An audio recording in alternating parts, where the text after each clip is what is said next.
స్వేచ్ఛ కావాలి, మ్మ్. కానీ అది మిస్యూజ్ అవ్వకూడదు అనమాట. మ్మ్. ఇప్పుడు మా జనరేషన్ అయితే దానికి ఏకీభవించము, అంటే మనం ఎలా అయినా ఉంటాము, మ్మ్. మీరు చూడొద్దు అనేది మ్మ్. ఒక లేడీగా నేను కూడా ఒప్పుకోను. మ్మ్. ఆ, ఏదైనా సరే గౌరవంగా ఉన్నంతసేపు చాలా బాగుంటుంది. మ్మ్. ఎవరి స్పేస్లో వాళ్ళు ఉంటూ మ్మ్. చుట్టూతా అన్ని ఏజెస్ వాళ్ళు ఉంటారు. అవును. ఇప్పుడు ఇంట్లో మన ఇంట్లోనే తల్లి తండ్రి అన్నయ్య తమ్ముడు అందరూ ఉంటారు, చిన్నపిల్లలు కూడా ఉంటారు. మ్మ్. వాళ్ళ ముందర మనము మా నాన్నగారికి నచ్చదు, మా అమ్మగారికి ఇలా నచ్చదు, లేదంటే మా మావయ్య వస్తున్నారు మ్మ్. ఇలా ఉండాలి అని మనం ఎలాగైతే ఉంటామో, మీడియా అనేది అన్ని ఏజెస్ చూస్తున్నారు. అవును. అందరినీ ఇబ్బంది పెట్టకూడదు. మ్మ్.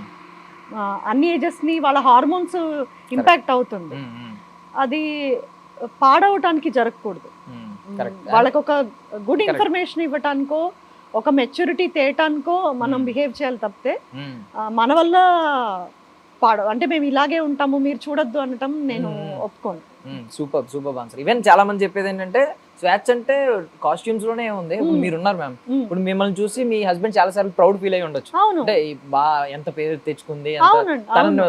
అంటే ఇప్పుడు మా ఇంట్లో నేను చాలాసార్లు చెప్పున్నాను, ఇప్పుడు మా ఇంట్లో డ్రెస్ రిస్ట్రిక్షన్ ఏం లేదు, అలా అని లేదు కదా వాళ్ళు ఏమనట్లేదు కదా అని నేను వాళ్ళ అంటే గౌరవం అనట్లేదు నేను,